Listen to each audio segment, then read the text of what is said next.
why Islam is a good religion from the perspective of Muhammad Sallallahu Alaihi Wasallam. The room was quiet when Ibrahim Traoré entered, his footsteps steady, his eyes calm but piercing with the weight of leadership. Across from him sat Dr. Zakir Naik, one of the most recognized Islamic scholars of the modern age, a man whose words had challenged millions to rethink what they believed about Islam. The atmosphere was not casual, it was deliberate, almost sacred. Two men from different worlds, one a soldier turned president, the other a preacher turned global teacher, were about to have a conversation that would shape the way people thought about Muslims, Islam, and the very struggle for truth in the 21st century. Zakir Naik rose slightly and greeted him with warmth. "Assalamu alaikum, brother."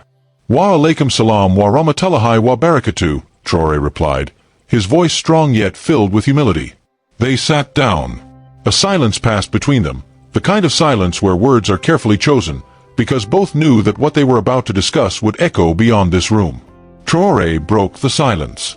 "Dr. Naik, I did not come to you as a politician. I came as a seeker of truth. In Africa, Islam is often misunderstood, often misrepresented. Some call it foreign, others associate it with violence. And yet I believe it holds a truth that the world is trying to bury. I want to understand, not for myself only, but for my people." Naik adjusted his glasses, leaning in slightly. "Then you have come for clarity, and clarity is dangerous.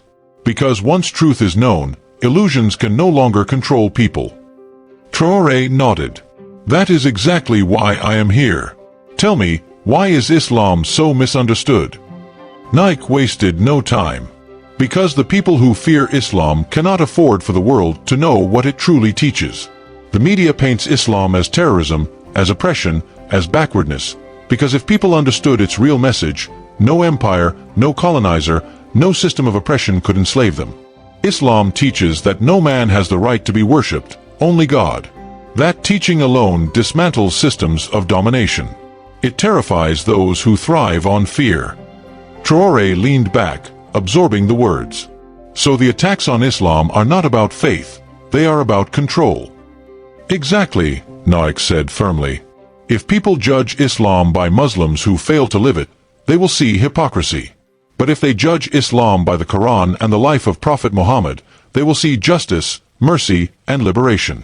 The Quran says, 'There is no compulsion in religion.' Yet, many forget this verse and use Islam for power. But Islam itself does not change. It is only betrayed by those who claim it but do not live it." The president's eyes narrowed, his thoughts racing. "In Africa, we were told Islam was foreign. That Christianity was civilization, and Islam was barbarism. Our people were divided, confused. Colonizers erased our memory of Islam's role in our history.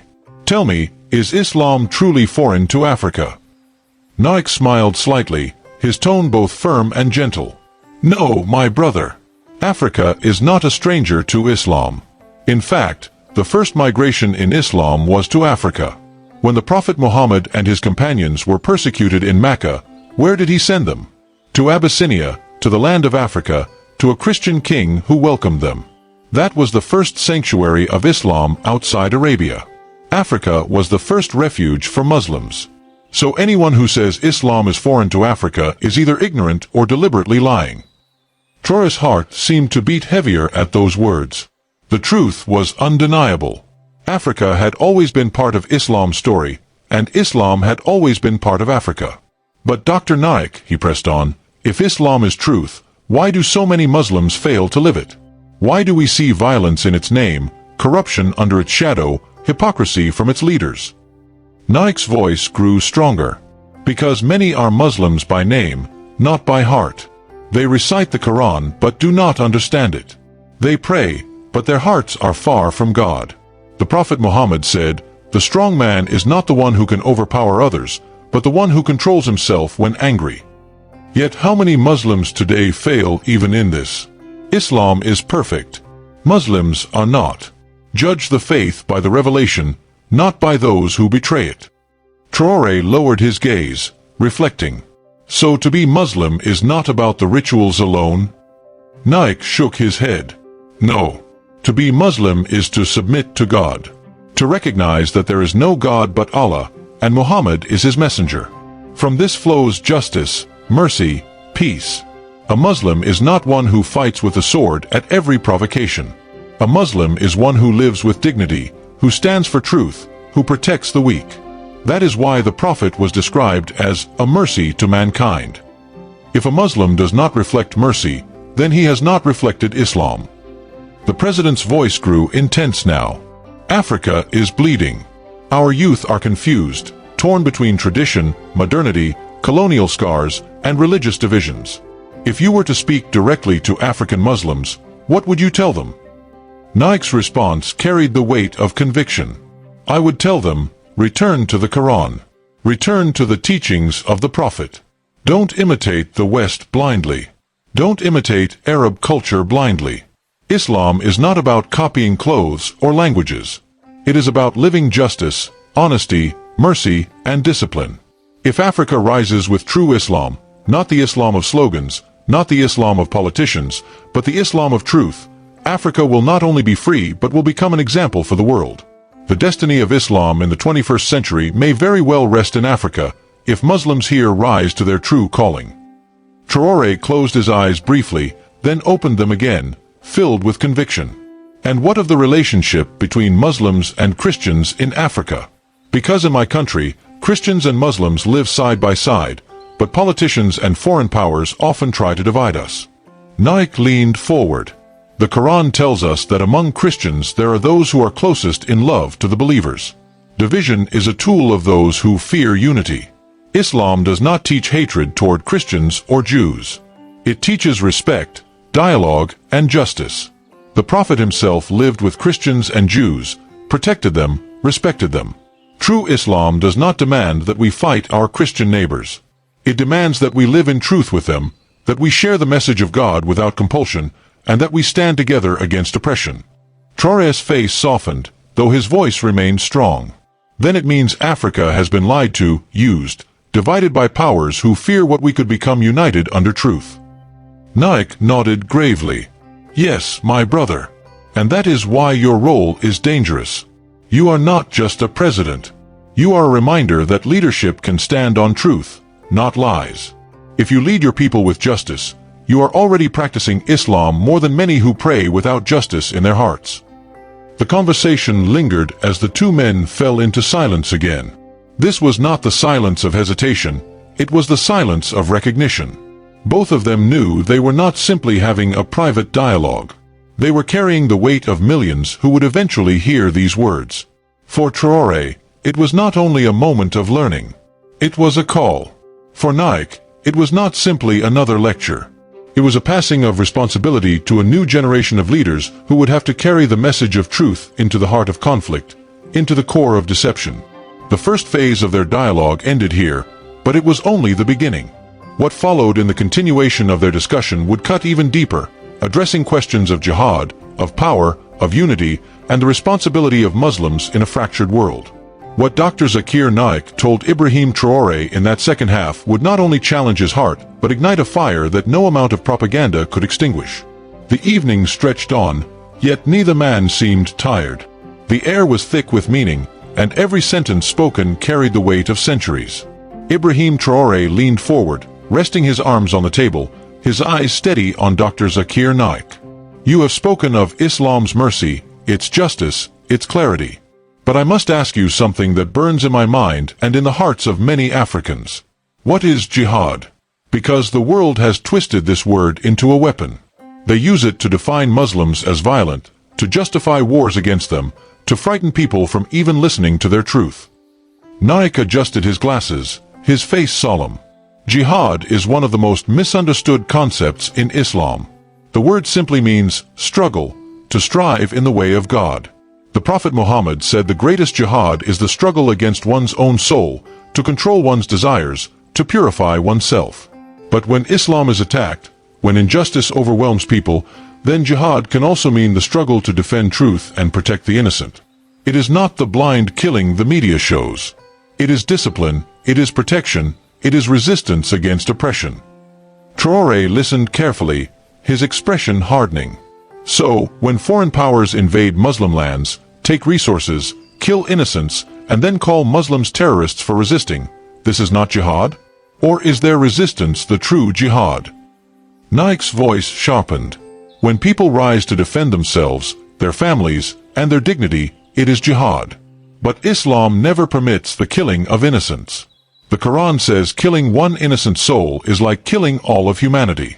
The problem is that many groups, fueled by anger or manipulated by outside forces, forget these boundaries.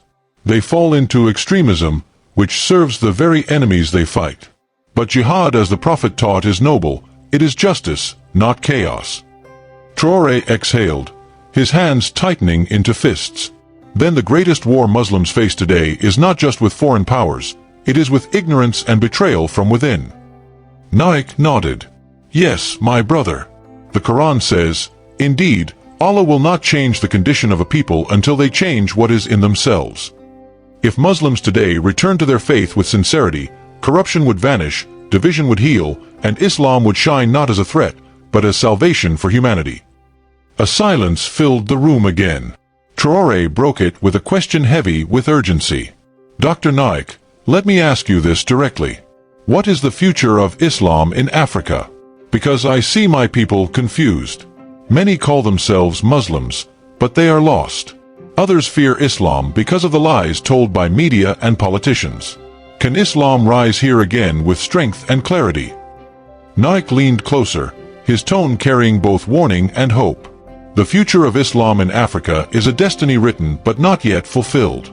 Africa has the numbers, the faith, the resilience, but it lacks unity and education. If Muslims in Africa rise with knowledge, true knowledge of Quran and Sunnah, and combine it with honesty, discipline, and justice, Africa will not just survive, it will lead. The colonizers knew this, which is why they destroyed Islamic schools, twisted history, and planted division.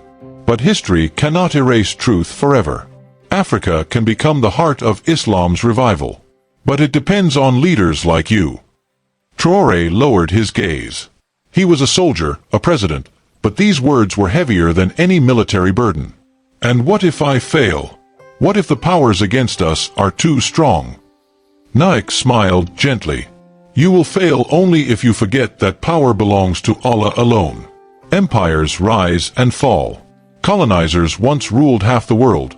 Today they beg for resources from Africa. Kings, presidents, generals, they all vanish. But truth remains. You are not asked to win the war alone. You are asked to stand firm, to plant seeds. Victory comes from God. Your duty is to be sincere. Traore's chest rose with a deep breath. His voice steadied. Then I must carry this responsibility carefully. Because my people are watching, and the world is watching.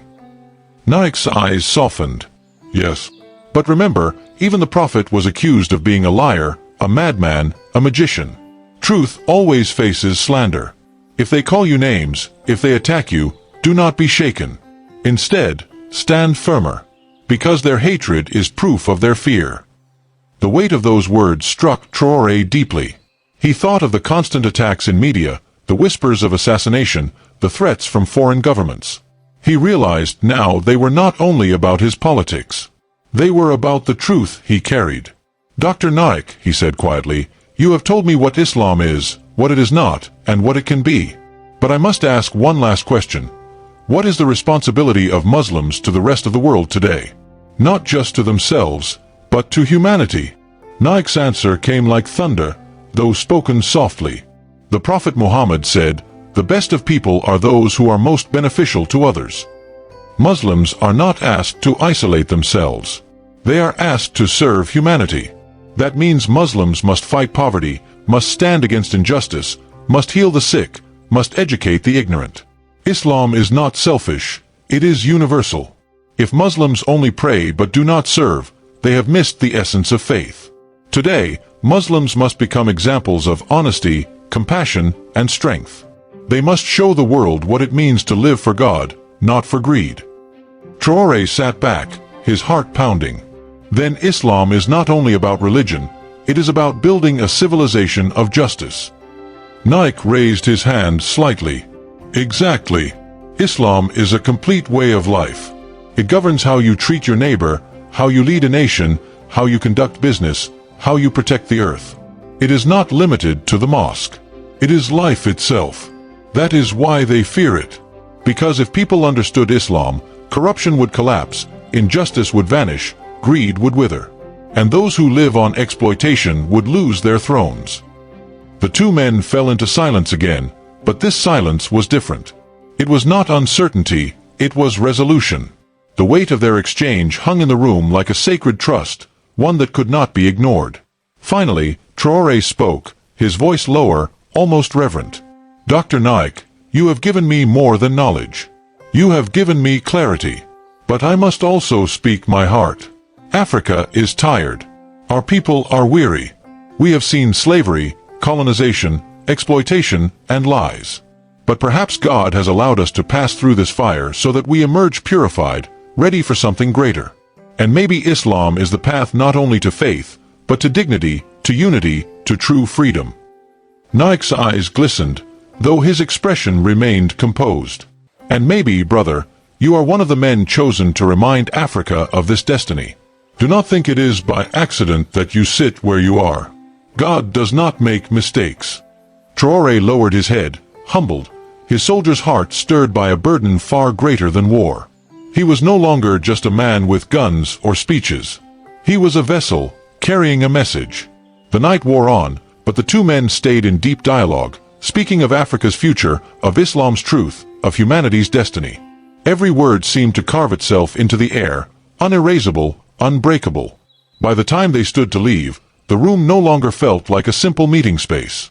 It felt like a witness to history, to a conversation that would live in the hearts of millions. As they embraced, Dr. Zakir Naik whispered something only Traore could hear. Do not fear them. Fear only Allah. And if you walk in His truth, even the greatest powers will crumble before you. Traore nodded, his eyes burning with conviction. He walked out into the night, not just as a president, not just as a soldier, but as a man who had seen the shape of truth more clearly than ever before. And he knew, from that night onward, nothing would ever be the same.